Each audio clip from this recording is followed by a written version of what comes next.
मर्जी हमारे मर्जी इनका कहने का भाव है कि इनके व्यवसाय में कुछ माता पिता या पति पत्नी ऐसे भी आते हैं जिन वो अपनी किसी कारण बच्चे नहीं रखना चाहते, तो कह रहे हैं कि जो भी होता है पर इसका पाप मुझे लगेगा या बिल्कुल बिल्कुल लगेगा, बिल्कुल लगेगा, अवश्य भोगना पड़ेगा, क्योंकि कर्ता, प्रेरक और अनुमोदन तीनों को दंड या पुरस्कार मिलता है। जैसे किसी ने कहा यार क्या घूम रहे हो, चलते हैं वृंदावन, तो आपने कहा ठीक है यार चलते हैं, वो हुआ प्रेरक, आप हुए कर्ता। अगर कहाँ जा रहे हो, वृंदावन, अरे भाई आपके कितने बड़े भाग्य, वृंदावन जा रहे हैं, तो तीनों को बराबर पुण्य मिलेगा। हम उसके अच्छे के लिए, वो मेंटली रिटार्डेड पेशेंट है, कभी आप हमको ये बताओ, जीव है ना, हत्या होती है कि नहीं, तो फिर उसका पाप निश्चित है। वो मेंटल डिस्टर्ब है तो जन्म लेगा, अपने कर्मों को वो भोगेगा, माता पिता उसके भोगेंगे। आपने उसको मार दिया तो वो जीव कर्म रहित तो हुआ नहीं, वो अगला जन्म होगा उसका, वो अगला भोगेगा, लेकिन आपका नया कर्म बन गया, आपको भोगना पड़ेगा। माता पिता को तो दूसरी तरह से दंड भोगना पड़ेगा, आपको उसका हत्या का भोगना पड़ेगा। उसके पाप के भागीदार हम ना बने। अब बनना तो पड़ेगा जब आप मारोगे, नहीं, अगर नहीं करें तो नहीं करेंगे तो मतलब इसमें हम ये नहीं कह सकते कि आप निरपराधी हैं।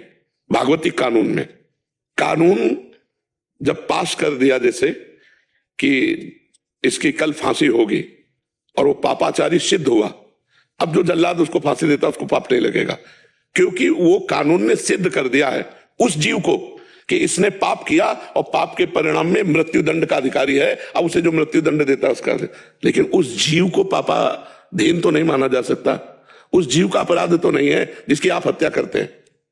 यदि कानून के द्वारा पास हो गया होता कि ये जीव पापाचारी है, तो फिर आप उसको, जैसे आतंकवादी को शूट कर देने से हमें भारत में भी शाबाशी मिलेगी और भगवान के यहां भी शाबाशी मिलेगी, क्योंकि वो पापाचारी अगर जीवित रहा तो हजारों को मारेगा, समझ रहे ना, लेकिन वो गर्भस्थ शिशु पापाचारी नहीं है।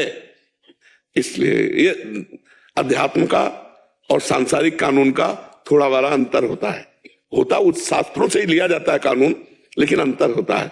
जैसे आज हमारा कानून लिव इन रिलेशन पास कर दिया, लेकिन हमारा शास्त्र ऐसा नहीं कहता। शास्त्र कहता है कि लड़की को एक बार जिस पुरुष का वरण करे आजीवन उसी का निर्वाह करना चाहिए, लड़के को एक बार लड़की का जिसका हाथ पकड़े तो आजीवन निर्वाह करना चाहिए। लेकिन धीरे धीरे कलिकाल ने जब समस्याएं पर बढ़ा दी तो फिर उसके लिए कानून सरल होता जा रहा है। नहीं, ये कानून पहले तो नहीं था, 40-50 वर्ष पहले गर्लफ्रेंड बॉयफ्रेंड नहीं था। हम लोग स्कूलों में पढ़े, कभी ये चर्चा नहीं थी गर्लफ्रेंड बॉयफ्रेंड, दोस्ती दोस्ती खेल रहे, कबड्डी खेल रहे, सब ये नहीं था, ये व्यभिचार। तो अब जैसे ये चीजें बढ़ेंगी, जो आप कह रहे हैं ये चीजें बढ़ेंगी, तो अब आप अपने को बचा लो। और सब कर्म के सिद्धांत के हिसाब से अगर अच्छे कर्म करेंगे तो अच्छे फल मिलेंगे, खराब करेंगे तो अभी अपराध मिलेंगे। लेकिन एक जगह पर सत्संग में मैंने आपके वाणी से भी सुना है कि मरते समय या वो नाम ले या उसके बाजू में उसका रिलेटिव भी कोई, हाँ, तो सुनने माँ को उसको वो माफ हो जाएंगे। हाँ, तो फिर तो आदमी जो जितने भूले वो माफ हो सकते। तो आप हाँ माफ हो सकते, लेकिन ये बताओ कि घोर पापाचारी को अंतिम समय राम नाम सुनने का सौभाग्य कैसे मिलेगा?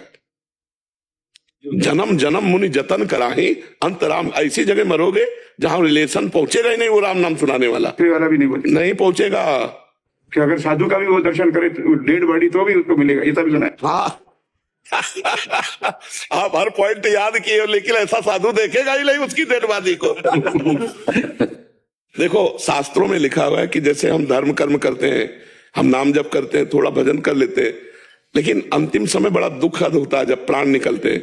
उस समय मूर्छित हो गया, अब ना नाम जप कर पा रहा है, ना कर्म धर्म, ना बाहर सुनाई दे रहा है, तो अंदर से जो आपने जीवन भर किया है उसका फल आएगा कि भगवान आपके अंदर राम राधा हरि ऐसा स्मरण आ जाएगा, तो आपका काम हो जाएगा।